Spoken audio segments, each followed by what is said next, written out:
Жеті шелпек туралы не білеміз? Қазақ ертеден келер ұрпақ бойына ұлттық құндылығымыз бен салт-дәстүрімізді үлгі еткен халық. Қаншама қиын-қыстау кезеңнен өтсек те салт-дәстүріміз бұзылған жоқ. Ата-бабамыздан қалған салт-дәстүрлеріміз бен жөн-жоралғыларымыз жетерлік. Солардың ішінде жеті шелпек тарату ерекше орын алады.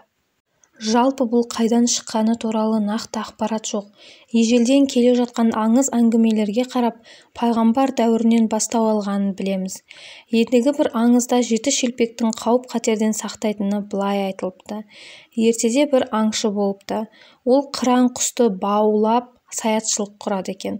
Аңға шыққанда бірнеше күн жүріп, қанжығасы майланып оралып жүреді. Bir күні ол тағы да тауға кетуге әзірленеді. Құзар шыңға ұя салатын ақиқ қыранның балапанының үйіне әкеліп баптауды ойлайды. Сапарға шығатын күні ұйқысынан шошып оянады. Bir нәрсені жүрегі сезеді. Әйеліне мен аңға шыққан мезетте жеті шелпек таратып жібер деп тапсырады. Әйелі жарайды, айтқаның болсын деп, ері аттанған кезде жеті шелпек пісіріп көршілеріне таратып жібереді. Жұрт қабыл болсын деп күлше наннан дәм татысады. Аңшы бұдан бұрын да бүркіттің балапанын алып кетеді екен. Қыран аңшының тағы келерін сезеді. Олжа іздеп кетер кезде ол балапанын тауға аманаттайды. Бөгде біреу ұяма тиісіп балапанымды алып жатса, жартасты жаңғырықтырып хабар берерсің. Оны құздан лақтырып, көздерін ояйын дейді. Тау бүркіттің өтінішін қабыл алады. Bir шама уақыттан соң қыран ұяға келсе, балапаны жоқ. Ол аңшының алып кеткенін біліп қатты налиды. Тауға, саған хабар жеткіз деп едім ғой, балапанымды неге беріп жібердің деп ренжиді.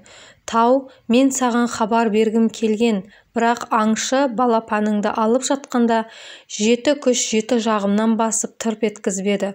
Қозғалуға мұршам болмады деп ақталады. Жеті күлшенің шарапаты алып дауды басып, аңшыны бәледен сақтапты. Жеті шелпек жеті түрлі бәледен сақтайды деген сөз осыдан қалған деседі.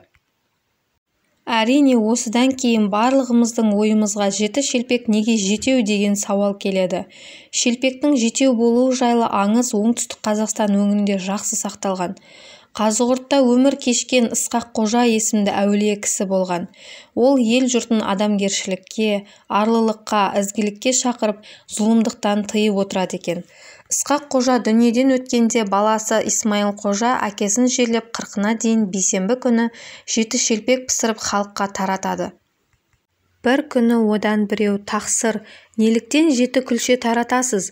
Bir күлше берсе болмай ма деп сұрапты. Жеті күлшенің сауабы 7 атаңа, одан асса 70 атаңа кетеді, ал bir күлше өз қара басыңа ғана жетеді депті. Садақаға таратылатын күлшенің жетеу болуында да осындай мән бар екен. Сол үшін де жеті шелпекті жиі таратып, дініміз бен дәстүрімізді әрі қарай жалғастырып отырайық. Достар, менің каналыма тіркеліп, лайк басып, пікір қалдыруды ұмытпаңыздар.